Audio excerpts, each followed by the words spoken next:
사무엘상 28장입니다. 3절, 7절. 3절에서 다시 사무엘 죽음이 언급되는 것은 사무엘을 통해서 받았던 하나님의 신탁을 더는 받을 수 없다는 사실을 말하기 위한 것입니다. 사울이 신접한 자와 박수를 그 땅에서 쫓아냈다는 사실은 아주 과거의 일인데, 여기서 언급하는 것은 이스라엘 내에서 사울이 하나님 뜻을 알 수 있는 방법이 전혀 없는 상황임을 설명하기 위한 것이죠. 본문에서 언급하는 신접한 자나 박수는 죽은 자의 영혼을 불러 정보를 얻는 일을 하는 사람들이며, 신명기 18장 11절에 따르면 이들은 이스라엘 내에서 활동이 금지되어 있었고, 사울도 이에 순종하여 이들을 이스라엘에서 모두 쫓아내었습니다.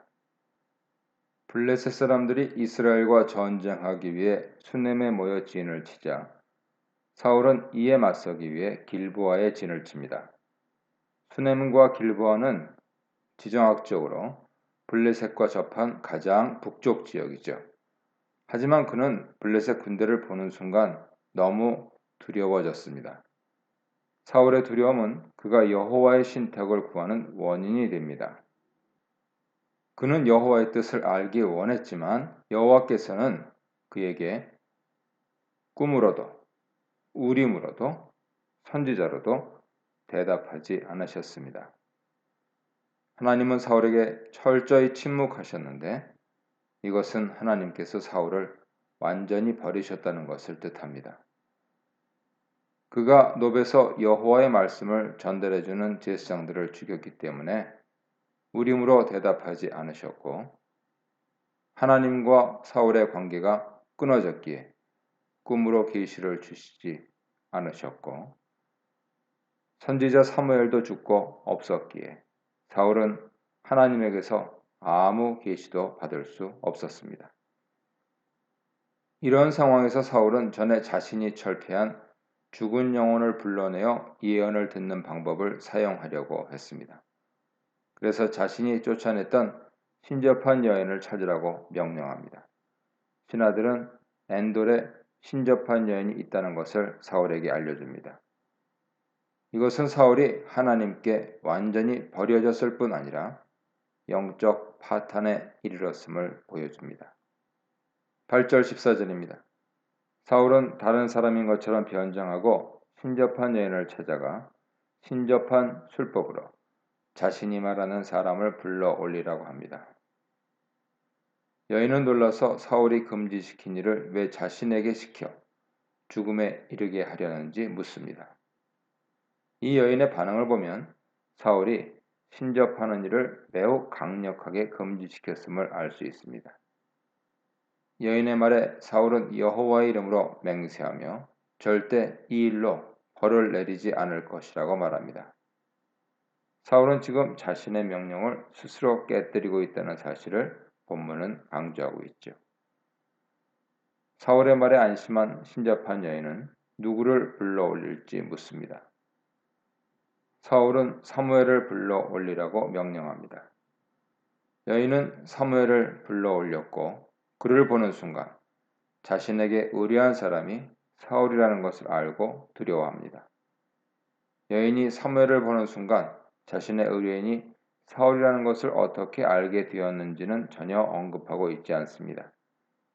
여인은 의뢰인이 사울이라는 사실을 알고 두려워했고, 사울은 이 여인에게 두려워하지 말라고 안심시킵니다. 사실 이 본문 자체가 신학적으로 풀기 어려운 여러 문제를 안고 있습니다. 죽은 자가 정말 현 세계로 귀신의 모습으로 올 수 있는 것인지, 만약 그럴 수 있다면 귀신은 사탄의 졸개가 아니라 죽은 사람의 영인지, 그리고 사후 세계와 현 세계는 어떤 관계 속에 있는지에 대한 많은 문제들이 있습니다. 하지만 본문은 이런 문제에는 전혀 관심이 없습니다. 본문은 다른 여지를 주지 않고 올라온 영이 사무엘이라고 말하고 있습니다. 사울은 그 영이 진짜 사무엘인지 아닌지를 확인하는데, 여인에게 올라온 영이 어떻게 생겼는지를 묻습니다. 노인이고 겉옷을 입고 있다고 하자 사울은 그가 사무엘인 것을 바로 알아봅니다. 사무엘은 항상 겉옷을 입고 다녔기 때문이죠. 2장 19절, 15장 27절 보세요. 올라온 것이 사무엘 영이라는 것을 확인한 사울은 얼굴을 땅에 대고 절하며 최대한의 경외감을 보여주는데 사무엘 귀신에게 절하고 있는 사울의 모습은 읽는 이로 하여금 안타까움을 자아냅니다. 15, 19절입니다. 사무엘의 예언 부분인데요. 여기서 사무엘은 하나님 말씀을 전달하는 선지자 역할을 하고 있습니다. 어떻게 이런 일을 할 수 있는지는 본문이 대답해 주지 않습니다. 다만 사무엘은 예언했고 그 예언은 후에 정확하게 성취됨으로써 사무엘이 참 선지자 역할을 해왔다는 사실만 알 수 있을 뿐이죠. 사무엘의 영은 사울을 보자 자신을 왜 흔들어 깨웠느냐고 묻습니다. 그러자 사울은 블레셋 군대가 쳐들어왔는데도 하나님은 자신을 떠나서 전혀 계시하지 않으시니 어찌할 바를 몰라 불렀다고 대답합니다. 사울은 분명 하나님께서 자신을 떠나셨다는 것을 알고 있었던 것이죠. 이런 사울에게 사무엘은 하나님이 너를 떠났는데 왜 나에게 묻느냐고 하는데 이것은 하나님께서 너를 떠났는데 왜 하나님께 묻느냐는 말과 같습니다. 17절에서 사무엘은 사무엘상 15장 28절에서 한 말을 다시 언급하는데 다만 15장 28절에서 너의 이웃이라고 한 말을 17절에서는 구체적으로 너의 이웃 다윗이라고 말하고 있습니다. 그러면서 이러한 일들이 일어나게 된 원인은 아말렉을 진멸하라는 여호와의 말씀에 순종하지 않았기 때문이라고 말합니다. 이것은 27장 9절에서 다윗이 아말렉을 진멸한 일을 기억나게 합니다. 결국 현재 일어난 괴로움은 사울이 여호와의 말씀을 순종하지 않은 것에 대한 하나님의 심판이라는 것이죠.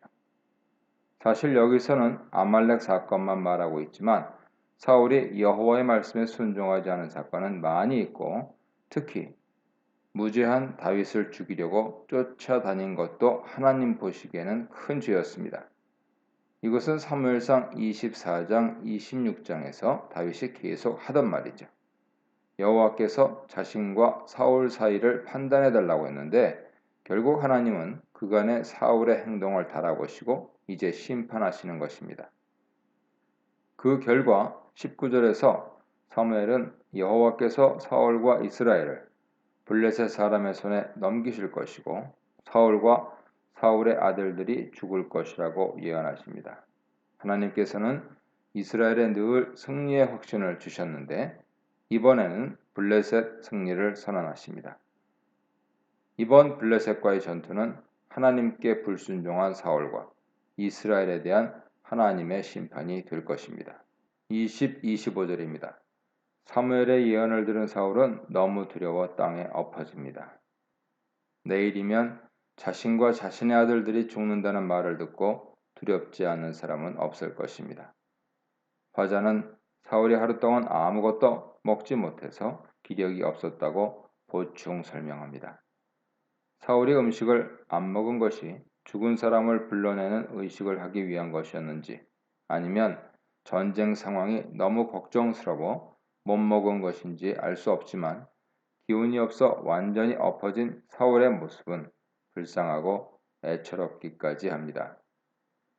이런 사울을 보고 여인은 자신이 사울의 말을 들은 것처럼 자신의 말을 들어달라고 말한 뒤에 음식을 만들어 올 것이니 먹고 힘을 내어 가라고 말합니다. 이 여인은 사울의 불쌍한 모습과 비극적인 죽음 예고를 듣고 가슴 아파하며 뭐라도 그의 마지막 가는 길에 위로를 주고 싶었던 것이죠. 그녀는 거절하는 사울을 강하게 설득하여 자신의 집에 있던 송아지를 잡고 무교병을 만들어 사울의 마지막 만찬을 푸짐하게 준비해 줍니다. 사울과 신하들은 그녀가 차려준 음식을 서둘러 먹고 지체하지 않고 일어나서 전쟁이 일어날 길보하러 갔습니다. 이 이야기는 하나님께 불순종하다 버림받은 사울이 얼마나 비참한 마지막을 보내고 있는지 보여주고 있습니다. 여호와의 선택으로 왕이 되었던 늠름하고 용감했던 사울은 온데간데 없고 이제는 힘의 근원이신 하나님께 버림받아 두려움에 떨고 있는 힘없는 한 늙은 남자만 남았습니다. 이런 모습은 비록 사울에게 쫓겨다니지만 하나님을 의지하여 적국에서도 승리하며 돌아다니는 씩씩한 다윗과 비교됩니다. 우리는 우리의 힘의 원천이 자신이나 자신의 환경에 있는 것이 아니라 하나님께 있다는 사실을 잊지 말고 하나님께 항상 순종하는 삶을 살아야 합니다. 이 문단에서는 하나님을 버리고 신접한 자를 의지하는 사울을 속이고 사울을 버린 하나님, 자신을 잃고 자신을 버린 사울에 대해 묵상해 보시기 바랍니다.